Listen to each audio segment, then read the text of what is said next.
Hola mis estimados, ¿cómo están? Este es el rant es mi grito, mi expresión, mi furia. Es una sección que voy a hacer en el canal en el cual voy a expresar temas que me interesan por ahí de actualidad o por ahí no tanto, de la forma que a mí me parece y que a algunos de ustedes tal vez alguna vez les haya interesado, y sería mi especie de podcast personal dentro del canal. ¿Por qué? Porque hay muchos temas que me interesan, muchos temas de los cuales me gusta hablar y que por ahí no dan para hacer una gran producción, pero sí da para una conversación. Podría hacerlo por streaming, es verdad, pero la verdad que no tengo el tiempo como para setear un horario, hacerlo un día y dedicarle la hora que uso para hacer streaming. En este caso va a ser un poquito más corto. ¿Y qué voy a hablar hoy?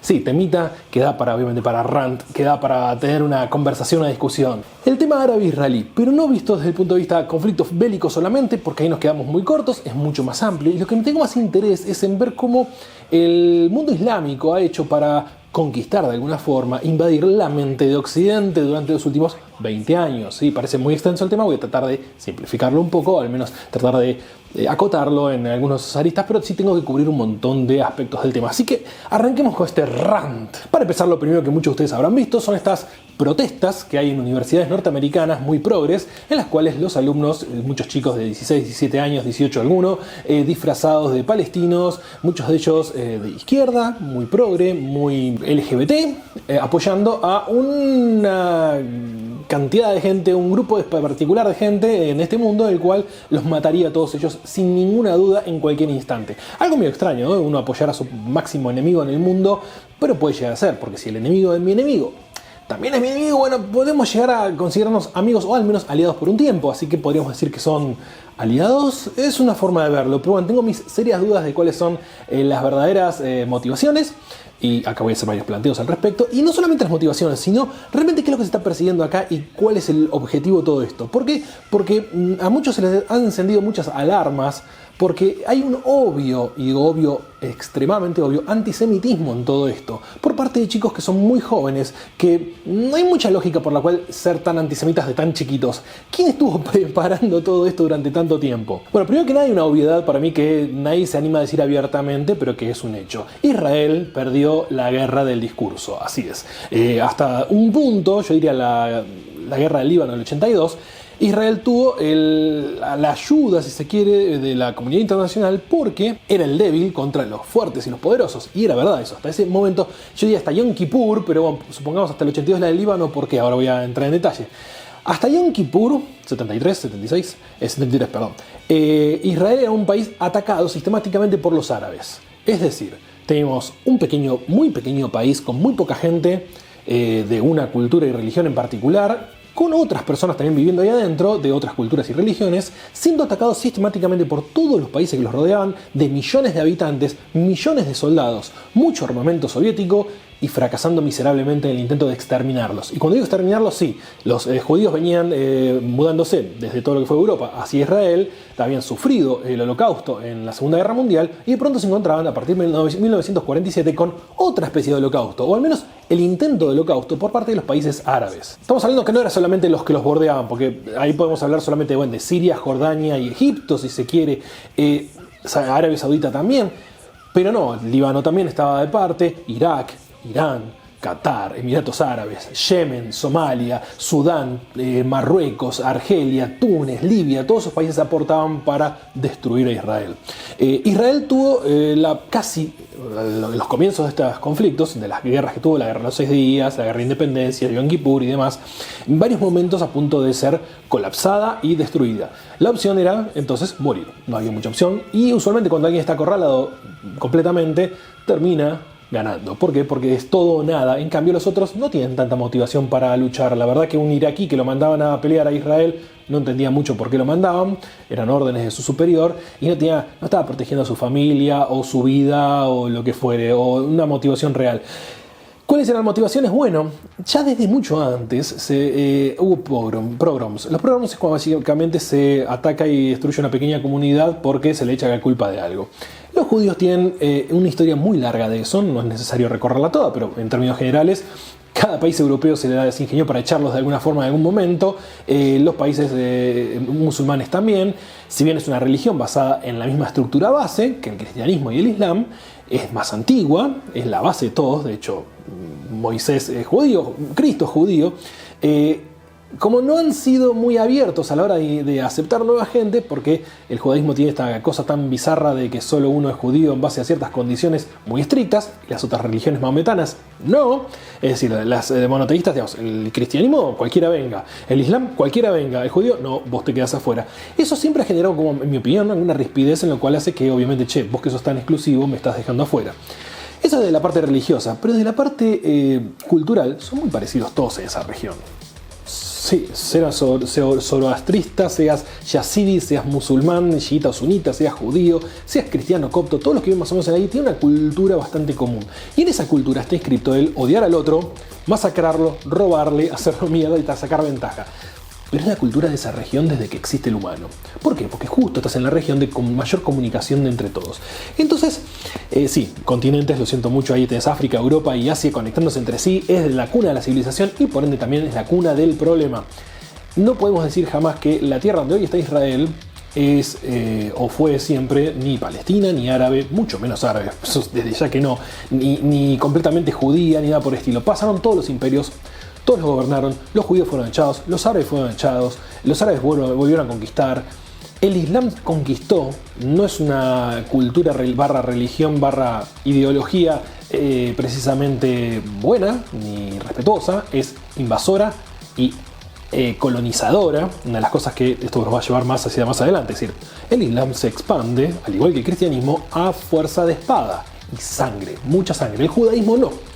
Es un detalle, curiosidades de que tienen las culturas, pero en particular cristianismo e islam se han expandido, han llegado a todo el mundo gracias a matar gente, violarla, ultrajarla, destruir sociedades enteras y culturas enteras. Siempre se le echa la culpa a los mongoles de ser los más bestias en ese sentido, pero no, señores, estas otras dos han sido mucho peor. Llegamos al siglo XX y obviamente el Holocausto nos dio una imagen del judío como una persona que había sufrido mucho. ¿Por qué? Porque la verdad no es solo una cuestión de imagen, pero esa imagen fue explotada durante las siguientes guerras. Es simple, si te exterminaron en un lugar y te mudas a otro y en ese otro te quieren hacer lo mismo, vas a pelear. Los árabes, en cambio, no eran dueños de esa tierra, está claro, porque era el Imperio Otomano cuando se divide.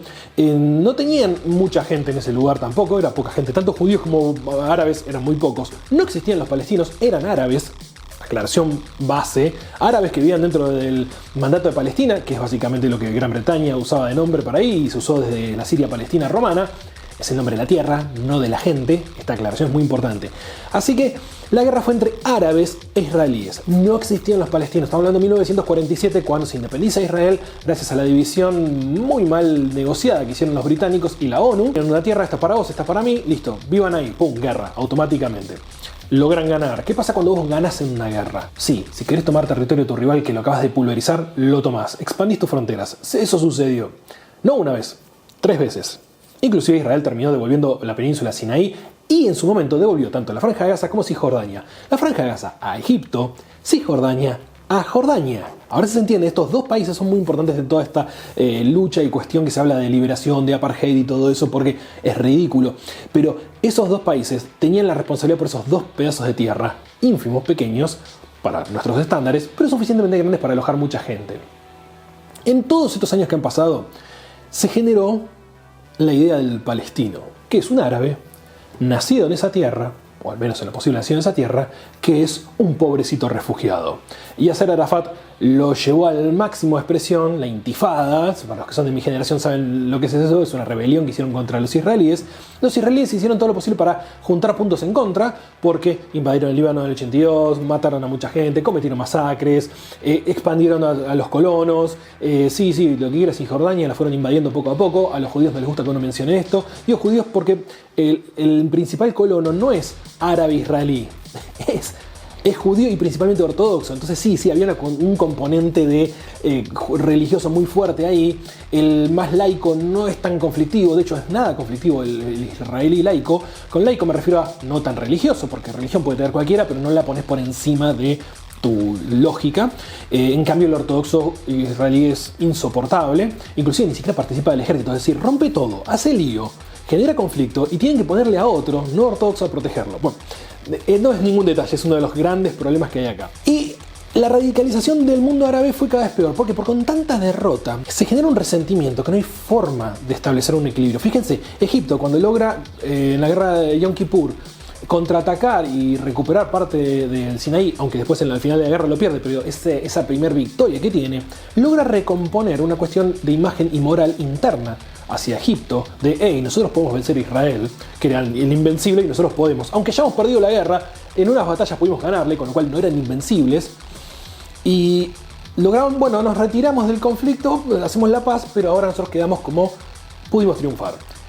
Los jordanos no tanto, pero como tenían buena relación con los norteamericanos, lograron llevarse bien con Israel. Siria no, Siria perdió las alturas del Golán y nunca más las pudo recuperar y Siria quedó resentido. Líbano es un caos, eso para otro video, otro tema, pero el tema es los países que son derrotados y no logran de alguna forma reivindicarse, generan un resentimiento cada vez más fuerte. ¿Y contra quién generaron también resentimiento? Contra esta especie que se generó, que es el palestino. El palestino es árabe. Es árabe. Chicos, no es otra etnia, es un árabe. Olvidemos de decir semita, antisemita, no, está bien definido para ellos que es árabe y que es judío, aunque usemos el término antisemita desde un punto de vista del lenguaje de origen semita, para ellos la diferencia étnica es bien clara. A ver, lo mismo, no debería haber habido conflictos étnicos en los Balcanes si fuese por eso de que son todos la misma cosa. No son la misma cosa. Ese argumento que usan mucho algunos para decir, no digas antisemita porque también se en contra de los árabes. Falso. Los árabes no se sienten semitas ellos. Su lengua es de origen semita, ok, pero la verdad que no ven nada de igual ni similar con un judío. Nada. Pero volviendo al tema. Ese resentimiento fue creciendo, pero además Jordania y Egipto empezaban a tener resentimiento contra los palestinos. ¿Por qué? Porque cada vez que lograban algo de paz, eran ellos los que generaban un nuevo conflicto. Y ya no querían tener más guerra con Israel. Ya estaba claro que no iban a poder ganar ninguna.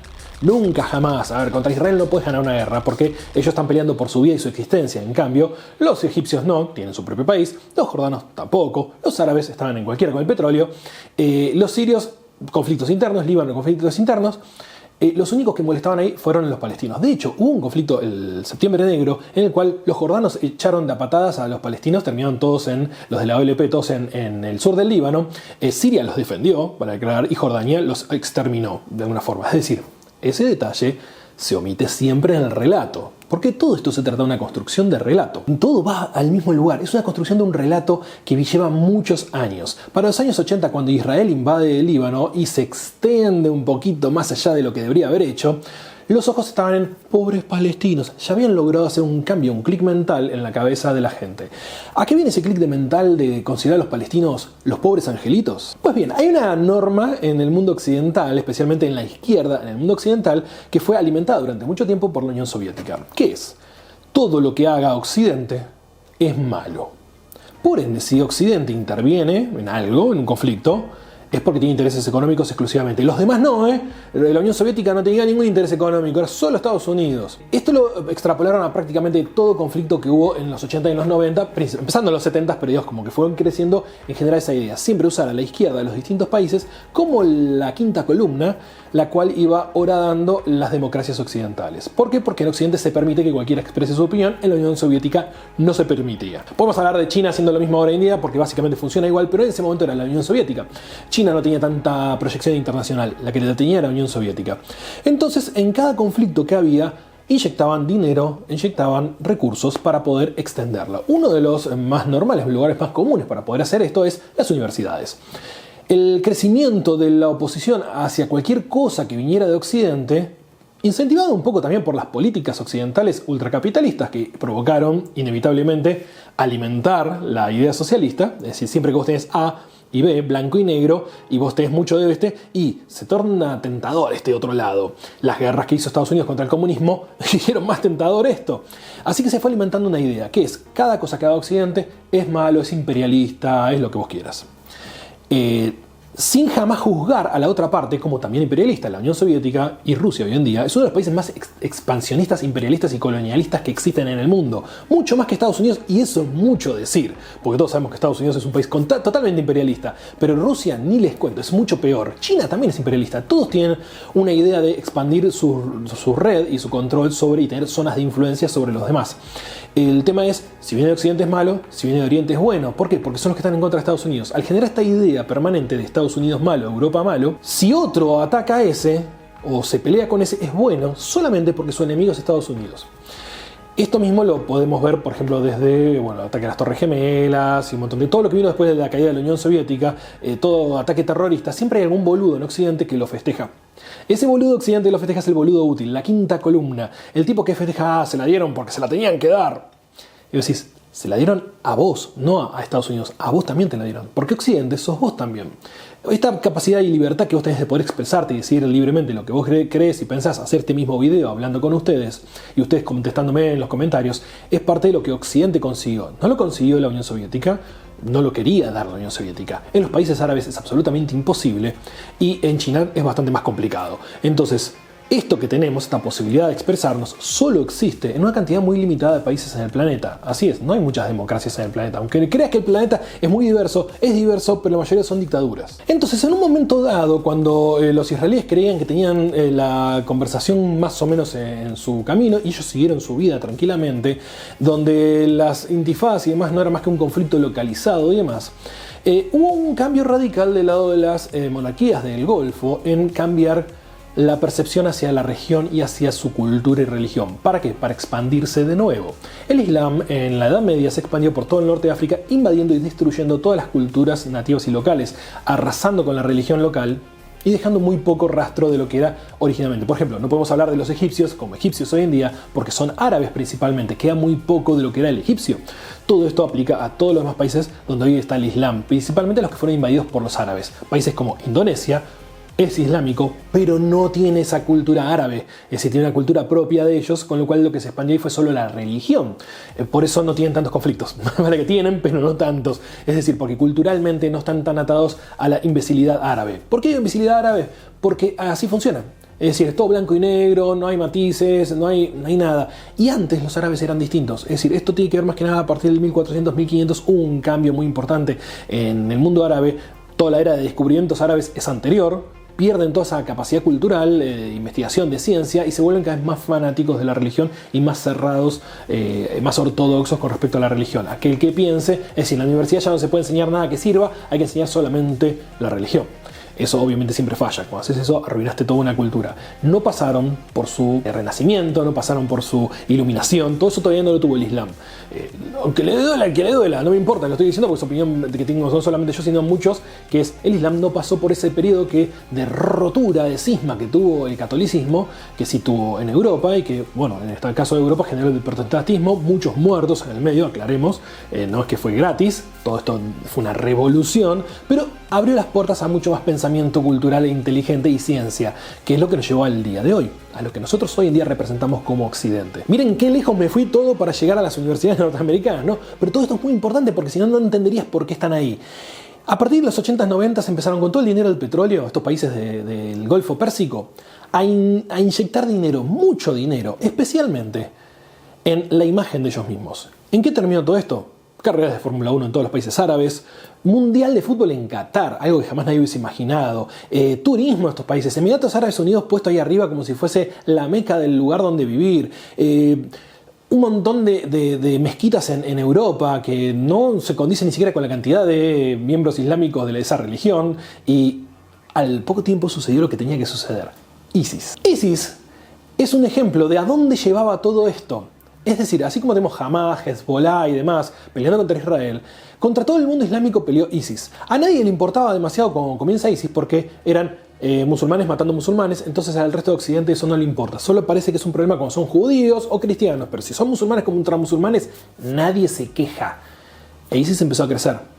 Empezó a convocar a gente en Europa y en Estados Unidos, que se fueron jóvenes, que se fueron a luchar para el califato islámico, que se dieron cuenta cuando llegaron que nada era color de rosas, de hecho, que eran de clase B ellos, porque eran europeos y americanos, los que ellos querían matar principalmente. Pero trataron de generar este Estado Islámico. Fueron los países islámicos, o musulmanes más bien, los que pidieron ayuda. Siria terminó pidiendo ayuda, Irak pidió ayuda. Ayudaron todos los países de Occidente tirando bombitas y dando armamento. Ayudó hasta Irán para darle una idea porque se les fue de la mano el experimento. El experimento de ISIS no es algo casual. No lo inventó Israel, no lo inventó Estados Unidos. Lo inventaron los wahabistas saudíes poniendo mucho dinero y los qataríes poniendo mucho dinero y mucha influencia en ellos, pero se les fue de control. Sobre quienes sí tienen control, en particular Irán tiene control sobre Hezbollah y Hamas, que filosóficamente son iguales a ISIS, no cambian nada, pero tienen una ventaja. Tienen como rival no a un árabe, tienen como rival a un judío. Entonces ahí es donde la herramienta psicológica empezó a funcionar. Este dinero mismo que pusieron jeques cataríes, árabes y emiratíes influyó gravemente en las universidades norteamericanas. Se dieron cuenta que la forma de combatir a Israel no era en el campo de batalla, porque iban a perder siempre, como lo perdieron en toda la historia de la humanidad, como viene hasta ahora. Los árabes son muy malos para pelear guerras con armas. Entonces, financiaron la ideología. Entonces, si tenemos a un gran enemigo como Estados Unidos, que es aliado de Israel, son dos enemigos fáciles de identificar, son colonialistas, imperialistas, matan a pobres niñas y mujeres inocentes. Cualquier revolución contra el fuerte y el poderoso desde la mentalidad de un adolescente es totalmente lógica, es válida.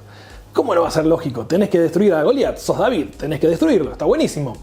Todo adolescente quiere ser parte de la revolución. La mentalidad de revolución es más de izquierda usualmente. Al fin y al cabo, los mismos de izquierda universitarios suelen adorar al Che Guevara, que él mismo decía que ser gay era una aberración y que había que matarlos a todos porque iban en contra de la revolución. Sí, dicho por él mismo, no es que estamos inventando dichos del Che. De hecho, en Cuba no tenías precisamente muchos derechos al respecto si eras LGBT. Hoy en día es un poco más flexible todo porque les importa un pepino, pero en su momento era bastante estricto.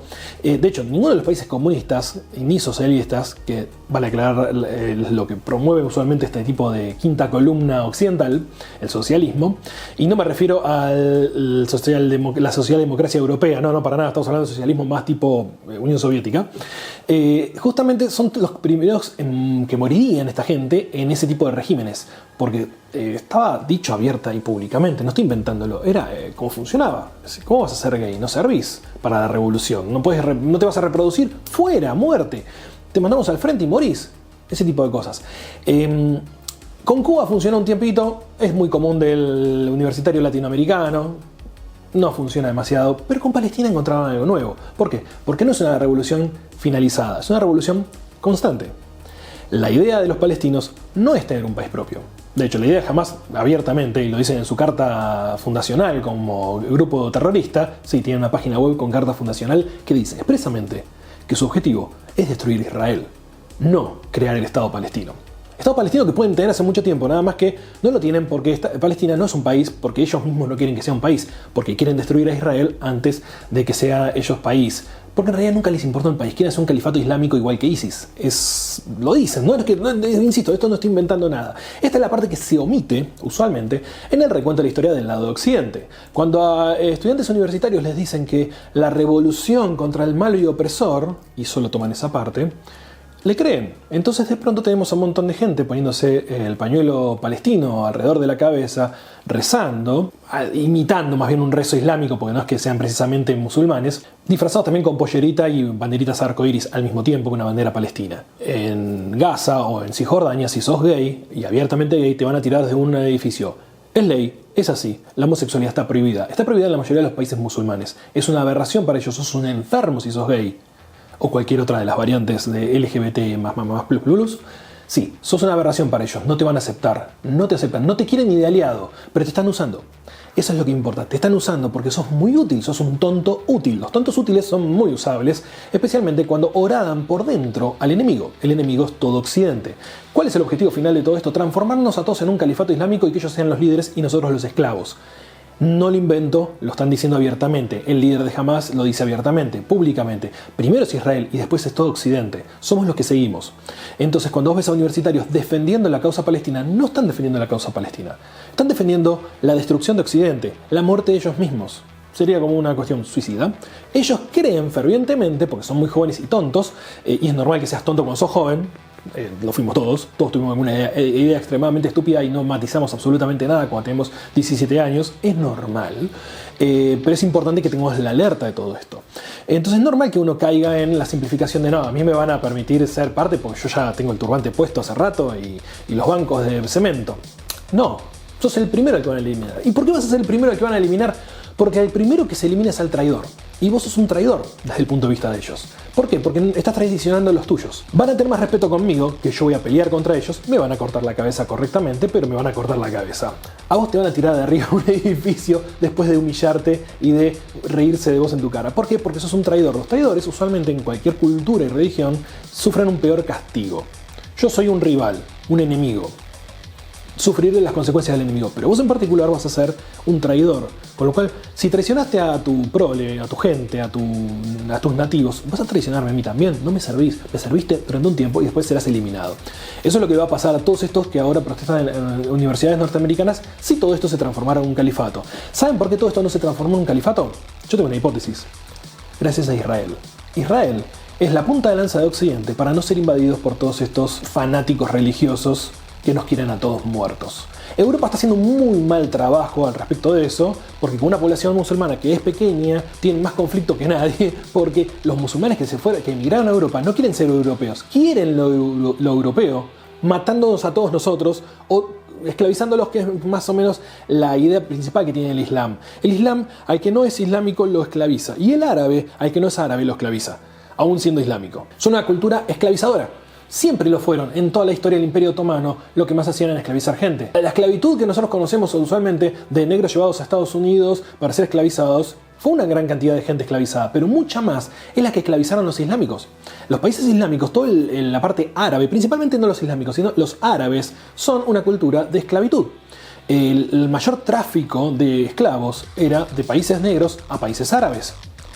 Y de países blancos a países árabes. De hecho, el primer conflicto armado en que entra Estados Unidos es contra las bases de piratas en el norte de África, los estados bárbaros, que atacaban Europa y también barcos norteamericanos para esclavizar blancos. Así es, para tenerlos de sirvientes o de esclavas sexuales, que es una de las cosas más particulares que les interesa al islamista en particular. Sí, tener esclavitas, tener muchas esclavas sexuales. Les encanta eso, por el tema de esa fantasía que tienen de tener 40 vírgenes en el cielo, también las quieren tener acá en la tierra firme. Entonces, cuando uno dice, bueno, pero ¿cómo llegaron a estos estudiantes estos? Bueno, a través de los profesores, a través de financiar estudios de sociales y demás, poniendo mucho dinero en eso e incentivando un mensaje específicamente hacia los profesores primero, a lo más progre tenías en Estados Unidos, a los que más quieren diversidad y conectarse con el resto, inclusive haciendo tours para llevarlos a los lugares donde ellos sufrían, así alimentando un negrito, así somos todos felices y demás, siendo odiados, pero simulándoles una relación amena. ¿Para qué? Para convencerlos. Y lo lograron. Y lo hicieron. Pusieron mucho dinero en esto. Lo que no pudieron ver los israelíes jamás fue cómo este dinero fluía hacia Occidente para alimentar esto. Si vamos al caso, por ejemplo, yo mencionaba las mezquitas en Europa. En Francia, la mayoría de las mezquitas, las más importantes, las más grandes, las más islamistas y las que más dicen que hay que matar a todos los occidentales, son financiadas directamente desde Qatar. Y los imanes de esas mezquitas son cataríes. No son franceses. No son argelinos ni siquiera. No. Estamos hablando de gente exportada especialmente a Occidente para destruir Occidente. Y lo hacen abiertamente y libremente porque Occidente tiene un problema con la culpa. Algo que yo personalmente no tengo en ese sentido porque yo no siento ninguna culpa. Soy hijo de inmigrantes, no tuve ningún conflicto por el estilo, entonces no tengo desarrollado la culpa que desarrolló Europa muy fuerte y que quisieron clonar e inculcar en Estados Unidos. En particular Argentina nos importa un bledo, estamos muy lejos, supongo que Chile tiene lo mismo, Uruguay lo mismo, Paraguay lo mismo, no, estamos tan lejos de eso que no hemos invadido y colonizado ningún país. De hecho, nosotros fuimos los colonizados y nos independizamos. Entonces, a través de esa culpa no se puede criticar. ¿Cómo vas a criticar al pobre palestino? ¿No ves que él es un refugiado? ¿Refugiado de qué? Si nació hace 3 generaciones y vive en el mismo lugar, ¿refugiado de qué? Nótese esto, el mismo líder de Hamás lo dijo abierta y públicamente. Esta gente no es nuestra obligación, lo dijo por los palestinos. Es de la ONU. Son refugiados, así que le corresponde a la ONU. Nosotros no tenemos por qué defenderlos. Cosa, hicieron todos los túneles, hicieron sus bases abajo de los hospitales y las escuelas de los palestinos, que son los que aportan miembros a Hamás, vale aclararlo, no son muy inocentes que digamos, tampoco son culpables del todo, ese es el gris en el cual uno se mueve. ¿Y qué estamos defendiendo entonces cuando defendemos a los palestinos? A un tipo como los de Hamás habría que exterminarlos a todos. La lógica diría eso. Si ellos están explotando y usando a los palestinos para escudo humano, habría que matar a todos los de Hamás. Ah, no, ¿cómo se te ocurre bombardear a alguien de Hamás? Eso sí, vamos a tomar en las noticias lo que diga el Ministerio de Salud de Gaza, es decir, Hamás, de cuántos muertos hubo y cuántos niños muertos hubo, lo vamos a tomar como una gran verdad sin contrastar jamás con nadie. Sí, eso hace Occidente. ¿Son estúpidos? Sí, bienvenidos a la respuesta. Se trata de una sociedad muy estúpida, la de Occidente, que le cree al principal grupo terrorista que el 7 de octubre invadió territorio de Israel, mató, violó, cortó en pedacitos, cocinó a gente, mujeres y niños. Y tenemos entonces un grupo de occidentales justificando eso como parte de la revolución, como parte de la resistencia. ¿Qué resistencia es matar a mujeres y niños? Si fuese así, entonces Israel está totalmente validado para poder bombardear población civil sin ningún problema. Porque ellos podrían decir, estamos resistiendo el ataque de Hamás. Sería resistencia contra resistencia. Vamos, matémonos todos. Sin embargo, Israel trata de no hacerlo. Si fuese un exterminio, realmente, como dicen, la palabra genocidio, es muy fácil hacer un genocidio en un lugar muy pequeño que es fácil de bombardear. Tirás napalm y los cocinás a todos. Para Israel hacer un genocidio palestino sería extremadamente fácil en este momento. Están todos en Rafah acumulados. En 5 minutos te mato a la mitad de los palestinos. Sin embargo, ¿saben cuál es el problema de eso? Que no lo están haciendo. Entonces, ¿cómo justificamos el genocidio? Bueno, digamos que hay genocidio. Pero entonces, ¿por qué Egipto no abre las fronteras y los deja pasar a todos los palestinos? Son árabes, al fin y al cabo. Qué buena pregunta. ¿Por qué nadie hace esa pregunta? ¿Por qué nadie hace la pregunta de por qué Egipto cierra la puerta en Rafah? Porque la único que la ha cerrado es Egipto.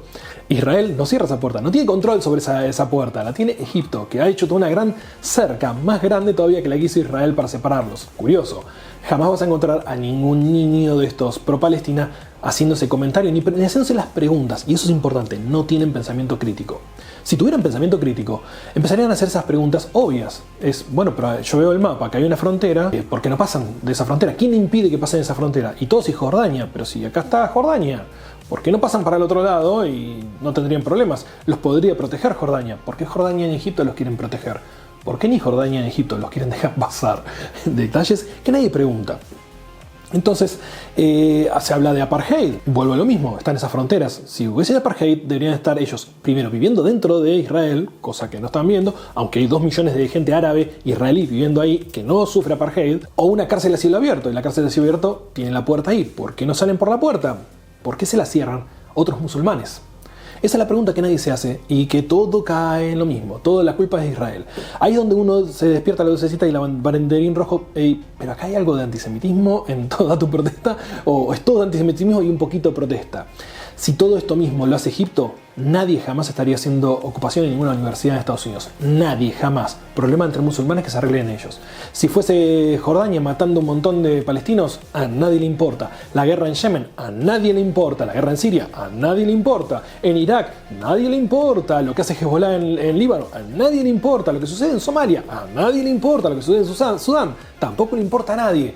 Acabo de nombrar un montón de conflictos en los cuales han muerto más de 3 millones de musulmanes. Y a nadie le importa, porque estos universitarios solo se preocupan por un único país, Israel. Y lo único que piden es el exterminio de Israel. Porque tu problema no es la libertad de un palestino, su posibilidad de elegir, o... No. Tu problema son los judíos. Y vos lo que sos es un nazi antisemita. Sí, lo sos. Aunque no lo puedas admitir todavía, te cueste mucho en tu cerebrito admitir que sos un nazi. Y alguien te lo tiene que decir. Es decir, la realidad es que tu problema no es con la libertad de un pueblo que es oprimido, un genocidio. No, lo que vos querés es exterminar a alguien. Vos querés ser el genocida. Obviamente cuando digo vos no te lo estoy diciendo a vos que estás viendo esto, sino a esa otra persona que uno simplifica, que es la persona que apoya a Hamás. Porque no están apoyando a Palestina. Los palestinos no quieren a Hamás. Ya se cansaron, mirá todo lo que perdieron gracias a Hamás, que unilateralmente inició una guerra y los involucró a todos ellos. Hay 2 millones de palestinos ahí que se quedaron sin casa.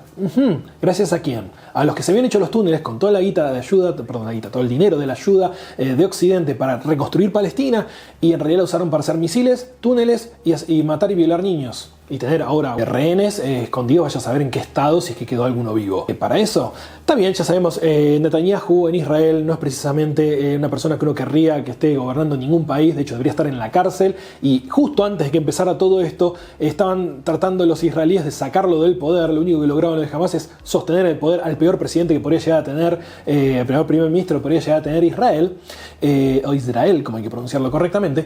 Y sin embargo, ahí está, ahora se afianzó en el poder por un tiempito más, gracias a los palestinos de Hamás. Bueno, pequeños detalles. Entonces sí, ¿cómo han cocinado todo esto? En resumidas cuentas, han logrado, en vez de enfrentar directamente en guerra a Israel, enfrentarlo ideológicamente en Estados Unidos y en Europa, en la cabeza de los adolescentes. Cuando estos adolescentes crezcan y pase de moda todo esto, se darán cuenta tal vez de grandes que apoyaron no solo la causa del asesino, sino que no ayudaron a nadie y que promovieron su propia destrucción. Si el día de mañana Estados Unidos vuelve a sufrir un atentado islámico, como ya tuvo, estos pibes van a ser en parte responsable y culpables de alguna forma de lo que suceda. Es decir, ellos son parte de esto, ahora son traidores. Pueden redimirse totalmente, todavía no hicieron nada demasiado grave, simplemente estuvieron con una banderita, una pancarta, es irrelevante, digamos, a nivel peso. Pero si continúan con esto, van a ser responsables de lo que suceda en el futuro. Y lo que suceda en el futuro va a ser más trumpismo.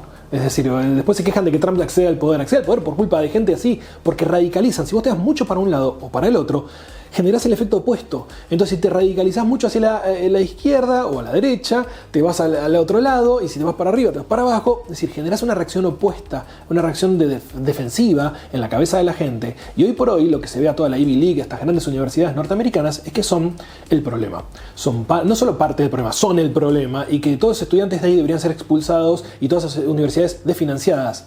¿Ese era el objetivo? ¿Realmente el objetivo fue en un momento ayudar a Palestina? ¿O el objetivo de quien financió todo esto fue realmente que se desfinanciaran las universidades, que perdieran el prestigio y que todos estos estudiantes hicieran el trabajo bobo y útil en vez de poner una bomba, directamente ser ellos la bomba?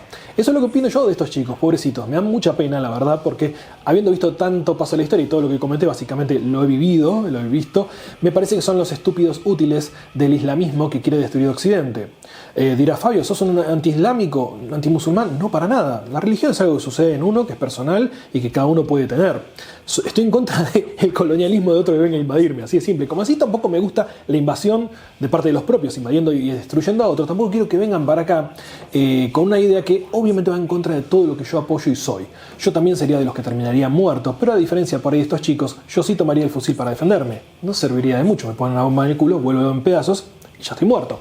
Pero yo quiero defender este modo de vida, el de Occidente. No me interesa el de ellos, no quiero el de ellos. Yo quiero a mis mujeres libres, no oprimidas. Yo quiero a mis gays libres y vivos, no muertos y cagados a palos o torturados y arrastrados por kilómetros desde las cadenas de una moto. No quiero eso. Yo quiero que podamos vivir como a nosotros nos gusta, no como a ellos les gusta. Entonces sí, esa es mi posición bastante dura y por eso este rant.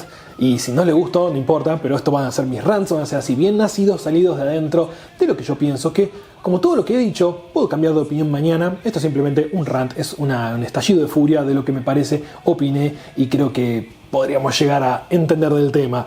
Cualquier, obviamente, opinión contraria a la que yo dije es totalmente válida, esto es opinión, esto no es facts, no es ciencia, es simplemente lo que yo pienso sobre una temática en particular. Adiós.